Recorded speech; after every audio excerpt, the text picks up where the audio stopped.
It is a complete Gnostic initiation, 5 private video masterclasses, the ancient code dossier you can hold in your hands, and a guided meditation series designed to activate what these videos can only describe. If you have been watching these videos for weeks and feeling that you are ready for the full path, not another fragment, but the entire map, this is what it was built for. Pinned comment, or scan the QR code on screen. Now let me take you deeper, because the next revelation is the one most people never hear. For a small circle of seekers who found it first, it has already changed how they read every scripture they own. Now let me take you even deeper. In Pistis Sophia, Jesus uses the name protanoia at a very specific moment. It is not during the account of the fall. It is during the moment of transmission when Jesus is about to teach Sophia the knowledge of reverse creation, the knowledge of how to ascend back through the layers of the cosmos she had descended through. He addresses her as protanoia because he is invoking the part of her that existed before the descent, the part that never actually fell, the part that was always awake. And this is the teaching that the Church found most dangerous of all, because protanoia implies that there is a layer of consciousness in every human being that predates the fall of the soul into matter, a layer that was never corrupted, a layer that does not need redemption because it was never lost. Orthodox Christianity is built on the assumption that you are born in a state of separation from God, and that you must be reconciled through sacraments, priests, and faith in a specific event. Protanoia shatters that assumption, because protanoia says there is a thought in you that was present at the beginning, and that thought has never stopped thinking. You do not need to be reconnected. You need to be reminded. Do you feel the difference? Reconciliation and remembrance are not the same technology. Reconciliation requires a mediator. Remembrance requires only silence deep enough to hear what was already there. This is why the name was removed. Not because translators were confused, because the name, once understood, bypasses the entire sacramental system. And if you have ever walked out of a church service feeling that the thing you actually needed was not being offered there, that the people in front of you were performing a ritual that did not reach the place in you that was asking the real question, you were detecting the absence of protanoia. You were detecting that the technology of remembrance had been replaced with the technology of submission. Now here is where the ancient text becomes personal, because protanoia does not speak only in the past tense. In trimorphic protanoia, she says explicitly that she comes a second time and a third time into the world that her descent created to awaken those who are asleep. She comes as a voice. She comes as speech. She comes as the thought that arises inside you and will not let you rest inside a small explanation of yourself.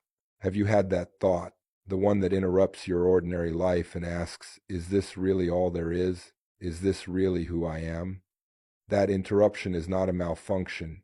In the language of the ancient Gnostics, that interruption is protanoia arriving, the first thought remembering itself through you. And the text says that when this voice arrives, 2 things are possible. You can silence it and return to the ordinary world that the lower powers have arranged for you. Or you can listen and begin the ascent back through the names.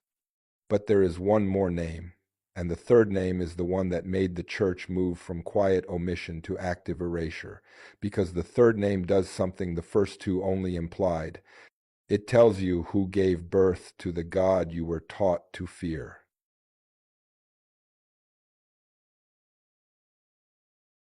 The third name is meter ton panton.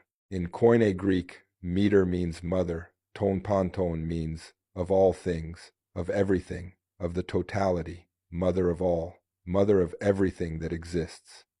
In Pistis Sophia, Jesus addresses Sophia by this name at the most politically dangerous moment in the entire text. He uses it when he is revealing the full extent of her identity to the disciples gathered around him. And the moment is so charged that in the Coptic original the sentence structure itself slows down, as if the scribe who copied it wanted the reader to feel the weight of what was being said. Because if Sophia is the mother of all, then there is no part of creation that does not come through her, including the Christ who is speaking to her, including the God of the Old Testament, which Gnostic texts identify with a lower being called the demiurge, a craftsman who believed himself to be the highest god because he did not know his own mother, including you. The theological earthquake of Meter-Ton Panton is total. The God of Orthodox Christianity, the commanding patriarchal figure who thunders in Exodus and legislates in Leviticus, is not the origin. He is, in the Gnostic reading, one of her children, a confused one, a powerful one, but a son, not a father of the ultimate kind. This is the reason the name was erased with more determination than the other two, because Barbello can be explained away as a symbolic title, protenoia can be softened into a mystical abstraction. But Meter-Ton Panton is a direct claim about hierarchy. It places Sophia above the God of the Scriptures. It makes her, in the most literal sense, the origin. And for those of you who have stayed with me this far, who have let these names land inside you, I want to say something directly. What you are feeling right now, this recognition, this quiet sense that something is rearranging itself inside your chest, is exactly why the ancient code exists. The video can only take you to the edge of this teaching.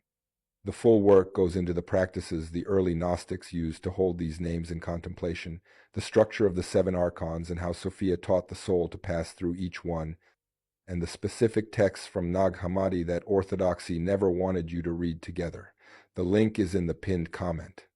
A small circle of seekers found it first, and the messages I have received since have confirmed that something happens when this material is studied slowly, in sequence. If you are here, you are probably meant to hold it. Now, let me give you the final revelation.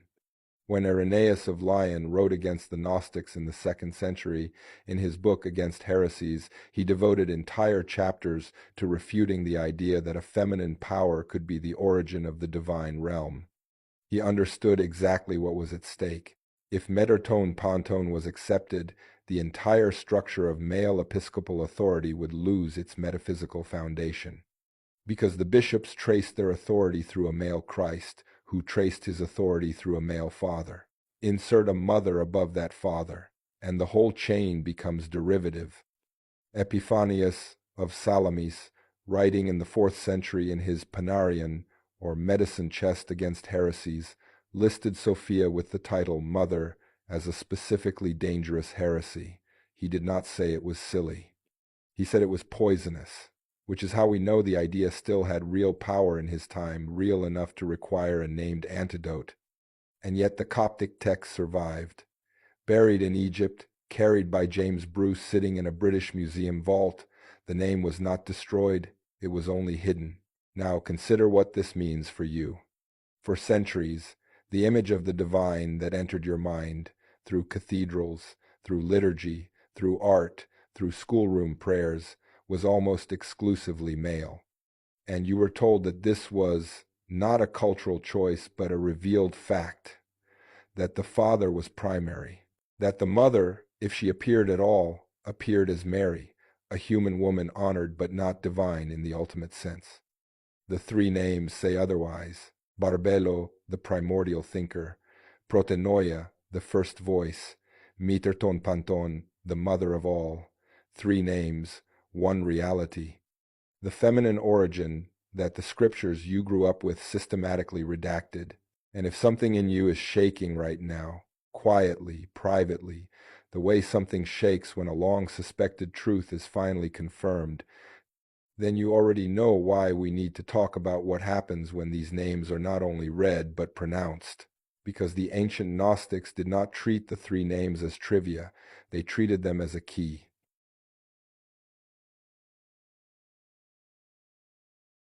The Gnostic teachers of the 2nd and 3rd centuries left behind a practice. It is not complicated. It does not require incense, robes, or special dates. It requires silence, attention, and the willingness to hold 3 words in the mind for longer than ordinary thought usually allows. The practice is this. You sit, you let your breathing slow until it no longer asks anything of you, and then, in sequence, you bring the 3 names into the silence. Barbello, you let the name settle. You do not demand anything from it. You hold it the way you would hold a photograph of someone you have not seen in a very long time, letting the recognition rise at its own pace. Barbello is the name of what you were before you became a self. The first thought. You are letting that first thought remember itself through you. Then protanoia, the first voice. This name is held differently. Where Barbello asks for recognition, protanoia asks for listening. You let the name open a kind of attention in you that does not push outward, but receives. You listen for whatever has always been speaking inside you, and has been covered by the noise of living. Protanoia is the voice under the voice. Hold the name until you sense it. Then, meter ton panton, the mother of all. This is the name that resolves the first two. Because Barbello is identity and protanoia is communication, and both need a ground. The mother is the ground. You hold this name and you let yourself feel held, not metaphorically.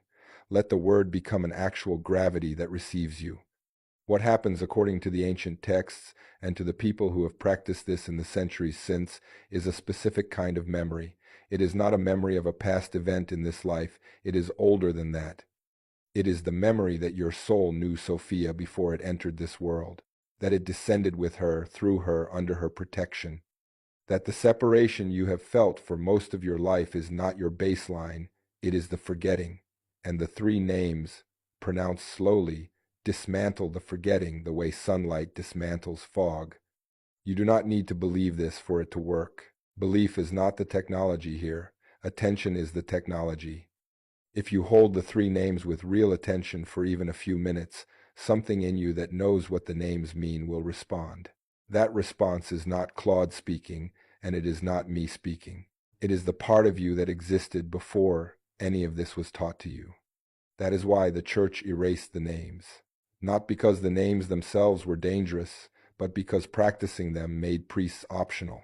A person who can remember Sophia does not need permission to approach her.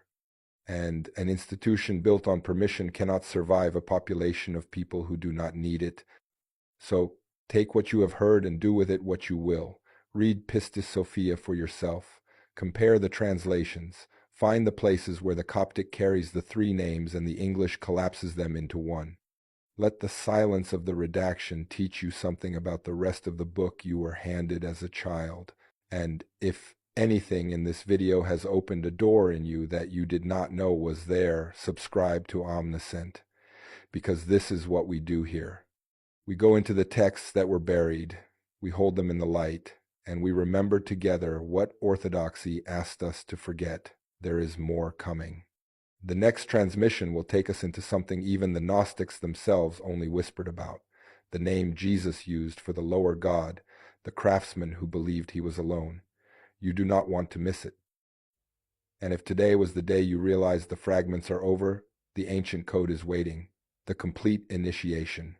Pinned comment. I will see you in the next awakening. And if today was the day something shifted inside you, the ancient code is waiting. Pinned comment. I will see you in the next awakening.